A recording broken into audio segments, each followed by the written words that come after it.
understand what a girl wants, what a girl needs, whatever makes me happy and sets you free.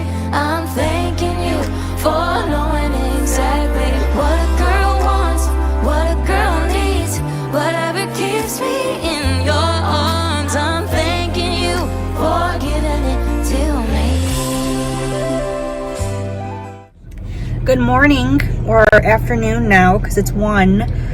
I am on my way to the Savannah Bananas. They're playing in Chicago, so I'm very excited. So come along with me. We're gonna take the train down because it's a Cubs game and it's the Air and Water Day, so it's busy. But I'm excited, so come along because this is my first Savannah Bananas game and I'm very excited. Okay. My journey started on the Brown Line, which, fun fact, is probably the most efficient and the best line of the Chicago Transit Authority. I really like it. It is incredible. Quickly tapped my Venture card and then I waited on the platform with Katie. Luckily, we only had to wait a few moments for our luxury transportation to come, and here it comes. We got transported in a $1 million vehicle. It was amazing door-to-door service, 5 stars. Transfer trains to the Red Line, which took us all the way down to Sox and 35th, which was really seamless. By the time we got there, it was very packed. We got through security pretty seamlessly, and then I scanned my ticket with this dancing banana. I have to say, all of the Savannah Bananas personnel, super nice. They were all incredibly friendly, helpful, patient. I really cannot give them enough kudos. They were really amazing. Then I waited for Katie to scan her ticket and get through security. This is when I thought I had paused my glasses to stop recording. I guess I didn't because I have this clip, but I asked this very nice Savannah Bananas personnel where the meet and greet line was. She was super nice. I told her I was looking for Jackson Olsen, but at first I said Jackson. There's like 3, so I had to specify. She showed me exactly where he was, and then I was off to the races, and you're gonna see I went sprinting to get in line. He had a very long line, which I guess I kind of anticipated because he is one of their more popular players, but I said, I'm committed. This is my biggest goal. I really want to meet him, and I knew that I had to give up meeting anyone else. Usually you would go into the closest line, but I'm like, I really want to meet Jackson, so I waited in his line because that's my best chance at meeting him, I guess. Katie was nice enough to serve as my PA, and she did a lot of photographing of me and Jackson as close as I could get. So shout out Katie, best PA in the business. Estimate there was like 70 people in front of me, and the Bananas players only stay for about half an hour. So I was a little nervous, but I stayed in line because you never know, and I got lucky. But he ended up cutting off his line 1 person ahead of me, which sucked, but Katie was able to get this great picture of us. I guess this is the closest I'll get to Jackson. Or so I thought. One of the benefits, though, was I got to meet a bunch of the Firefighters players, and they were all super nice. I'm sorry if I write their names wrong. I couldn't really tell. I was just locked in. So shout out Firefighters. You guys were amazing, super nice. It was great meeting you all. Little fun fact tip, maybe, if this is of use to you, but instead of just having Katie take pictures, I had her take an actual video, because you can always just stop and screenshot the video if you see a pose that you like. So that's like a fun way to really remember the day. And then this is Big Rig. He was probably my favorite player that I met. He was super nice, super down to earth. He's trying to get his name out there, so follow him. His name's Tyler Riggett, number 29. Really nice guy. He reminds me of my best friend's husband. So, yeah.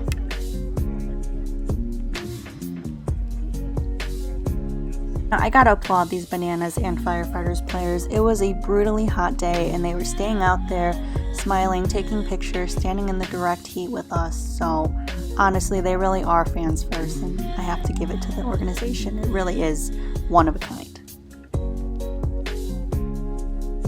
Now, in addition to the Bananas players, I only had 30 minutes to meet the Firefighters players, and it came and went pretty quickly. Even though the lines weren't super long, I thought Dakota was going to be my last person I met. He did end up being it, but I did realize, like, after the 30 minutes came, they still stayed out. This is Katie with Dakota.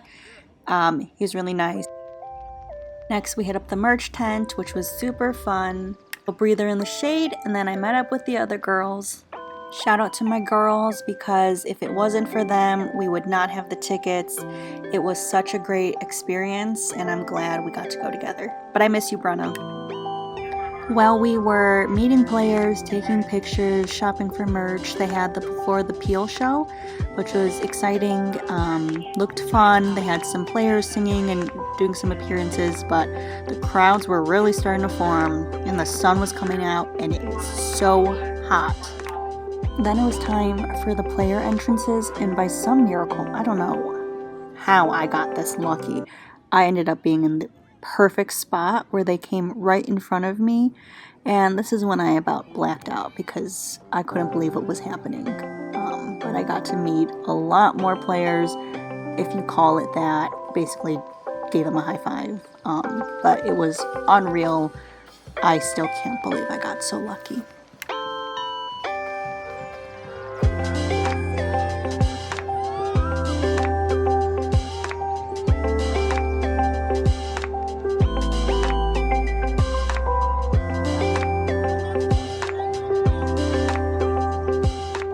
To meet so many people like Jesse and Maceo.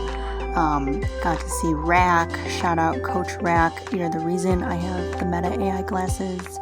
And then I got to shoot my shot at Jackson, and I think I made it. Basically, got to meet the entire team, which if you told me that 2 hours ago, I would have thought you were lying. I still can't believe I did. I don't trade it for the world.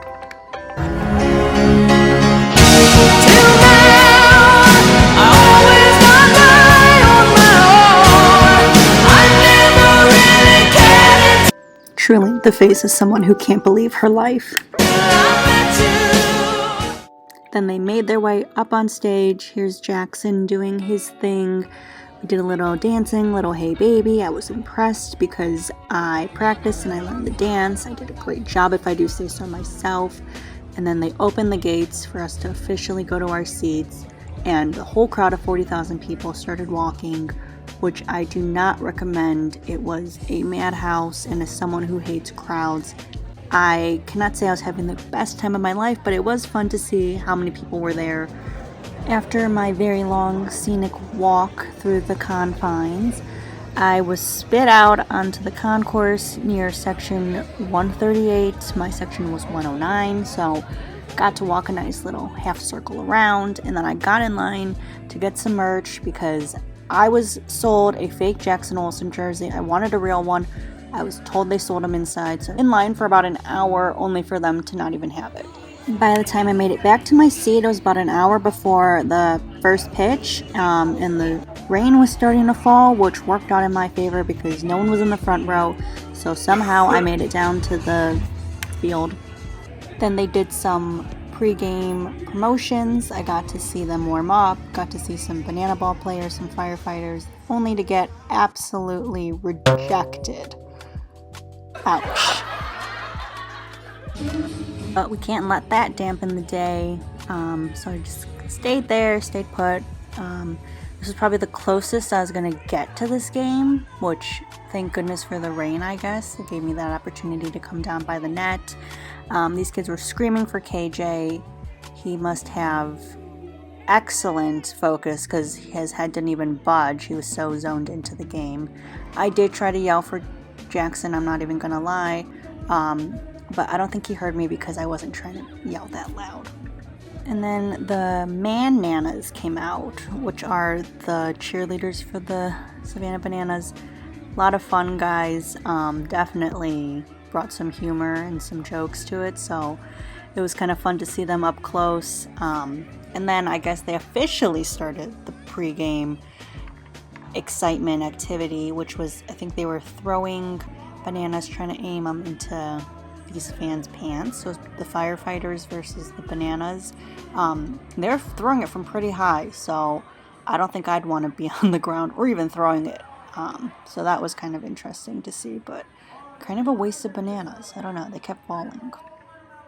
I was hoping I was going to get a real epic shot showing just how far up they were throwing the banana, See it, like you can see the rain coming down. I was really hoping it was going to be a good one, but he didn't catch it. Otherwise, it would have been a real epic shot. And then I had to go get my seats because the Bananas were going to do their little performance, their little routine. So everyone went crazy for them because they're good at what they do. What can I say? And then the festivities really kicked off. They start by having Jessie come out, who's the owner of the Savannah Bananas, which is pretty cool. And then they had a young fan. I think they always have like kids do it. They had a warm up, like a fan warm up. So we basically followed every dance move she did. And then she basically tested a banana to make sure it tasted okay. And kind of like a groundhog. Like if she liked it, it was going to be a good game. If she didn't, it was going to be a bad game. I think she did like it. I don't remember. Then they started to introduce everyone, do a little hype video, showed us the first base dancing coach. His name's Maceo. And then all the Bananas came out. They did their big entrance. I think there was a lot of dancing, a lot of running, and a lot of cheering. Unfortunately, the downfall of such a huge phenomenon of a team coming to town is there's only so many people that can actually see the action because they do everything on the baseball diamond, so everyone who's over there sees it really well. But we're in the outfield, so we're mainly watching everything from the screen, which is fine because in a way they zoom in more on the screen so you get a more personal look at your favorite players. But they did a lot of their dancing and their performances. We got to see Stilts, who's the tallest pitcher. They did their little starting lineup. Ty Jackson, and then Coach Rack. This is his little backflip. I'm glad he landed it, because he didn't on Good Morning America. And of course, you know I had to cheer for Jackson.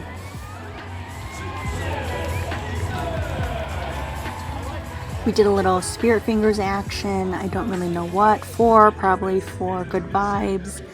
And then they have a little baby banana. That's so exciting. I wish it counted if you dressed up as a banana as a baby. That would have been my little sister. I never dressed up as a banana, but I like that they do this. It's kind of like fun.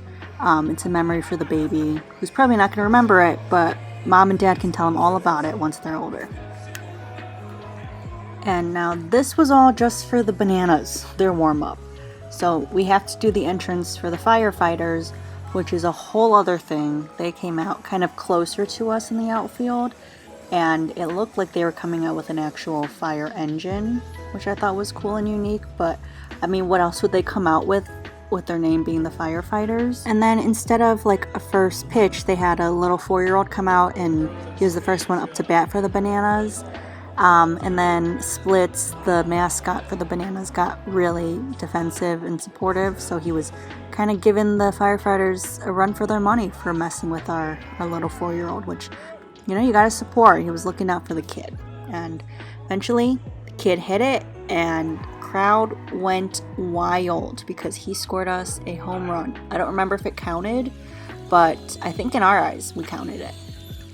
I mean, look at him go. He's zooming. None of these Firefighters are catching him. Look at him. Amazing. Then you guessed it, even more introductions. We got to see the band, Princess Potassia, Flash the Kid, just a bunch of more side characters. So it really is a very immersive experience because I'm thinking this is like half an hour of introductions and festivities. I feel like we only saw maybe one play before the clouds absolutely opened up and the torrential rainpour just poured down, and I would have been fine sitting out in the rain. But there had to be lightning, so we had to be evacuated into the concourse, all 40,000 of us.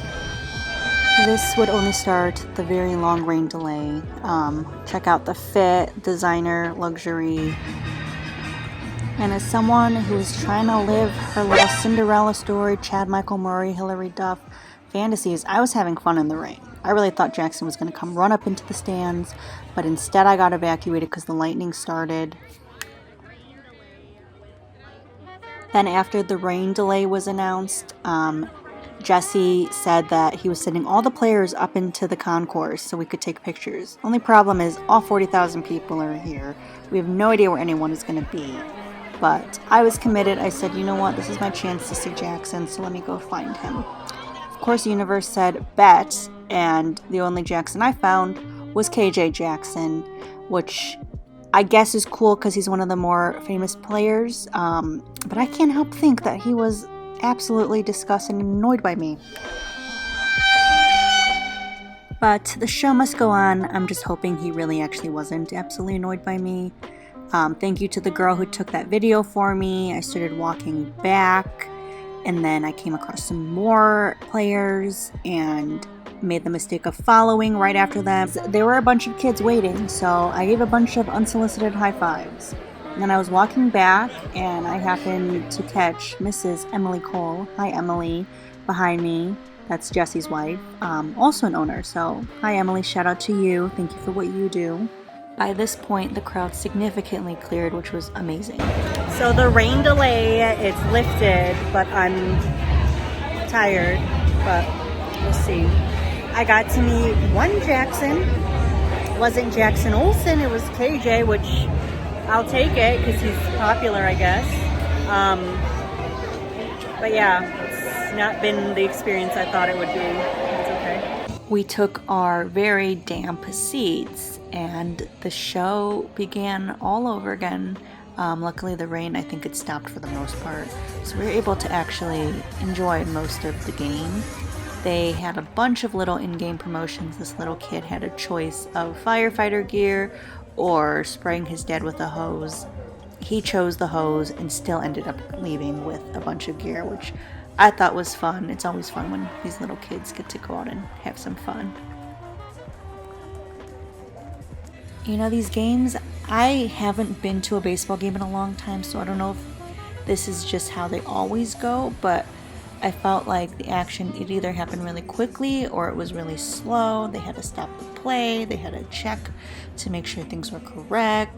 There was just always something going on in the background besides, you know, the player that was up to bat. You've got players that are, you know, being goofy, but there's just so much to look at, so it really is like a spectacular show. And here's KJ.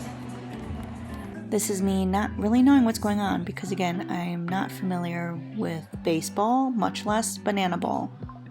Between plays, they have a lot of, you know, in-game entertainment, so this one was a sing-off between the different sections of the park. And, of course, the outfield, we won because we really are the best singers. What can I say? And most of these players, their walk-up songs are pretty catchy, so this was the intro to Friends, so I had some fun lip-syncing. And then the Firefighters, they came out with one of the Chicago Fire Department crews, which that's really cool. I wonder if they do that with every stadium in every city they visit. And then one of the many things that makes the Savannah Bananas organization stand out is their commitment to spotlighting the foster care community. So they have Bananas Foster, where they highlight a foster family in the area of the city they're in. So this was the Chicago family, which was really nice to see. This is a baby shower, kind of funny. Next, they did a little kiss-off where they had 3 different couples come out. And this couple that was married for 50 years absolutely stole the show in front of 40,000 fans. Even Jesse was gobsmacked.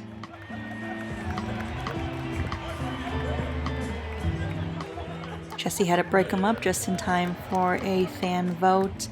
And to nobody's surprise, of course, the couple that was married for 50 years was the unanimous winner. Instead of just like regular walk-up songs, some of the players also do like walk-up skits. So this player was doing a skit from Home Alone. Kind of funny, very interesting to see.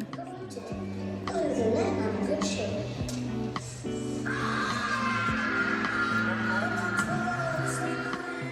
I mean, I thought he was kind of cute, so I was pleasantly surprised. Next up to bat for the Bananas was my man, number 8, Jackson Olsen. I absolutely screeched, so I'm sorry to the people in front of me for the octave I hit when I saw him come out.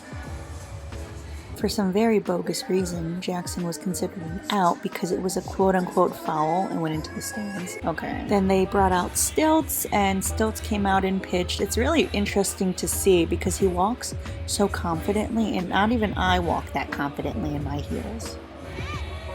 I feel like they always bring out a celebrity or a special guest, and our guest was Ozzy, who was the manager when they won the World Series. Huge deal apparently, but I don't really know because I'm a Cubs fan, so sorry. Did a little sing-along to Teenage Dirtbag with Claire, which the vibes were great. And I'm only just seeing that kid in the back. I don't know if he was trying to get in my vlog, but congrats buddy, you're in the vlog.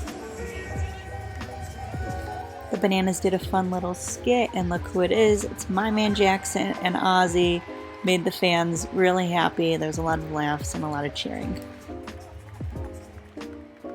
By this point, it was pretty late, so we wanted to get out of there before all 40,000 fans left at the same time, so we kind of got up. I happened to run into the Bananas, so that was unexpected. I got a quick little picture with them, and then I got to spend some time in front of the massive fan blowers with the water. Felt incredible. And then we said goodbye to the Sox Stadium and left. Feel your eyes, they all over me. Don't be shy, take control of me. Get the vibe, it's gonna be lit. Let's wrap things up while flipping through the photos from my disposable camera. This game was definitely an experience, and honestly, Bananaball really is like no other. Even though the torrential downpour and long rain delay changed the night, that was totally out of the Bananas' hands. I have to give Jesse Cole and the entire organization so much credit. They worked so hard to salvage the game and create a positive fan experience, even with a sold-out stadium of 40,000 people and not nearly enough cover from the store. That's a massive responsibility, and they handled it with so much heart. I have to give a very special shout out to the Firefighter players. Every single one I met was so kind, fun, and welcoming. They really made the night so memorable, and it was great meeting them. I found out that I actually did get a picture with that cute player. I was surprised. I forgot that even happened, so this was a great surprise when I got these back.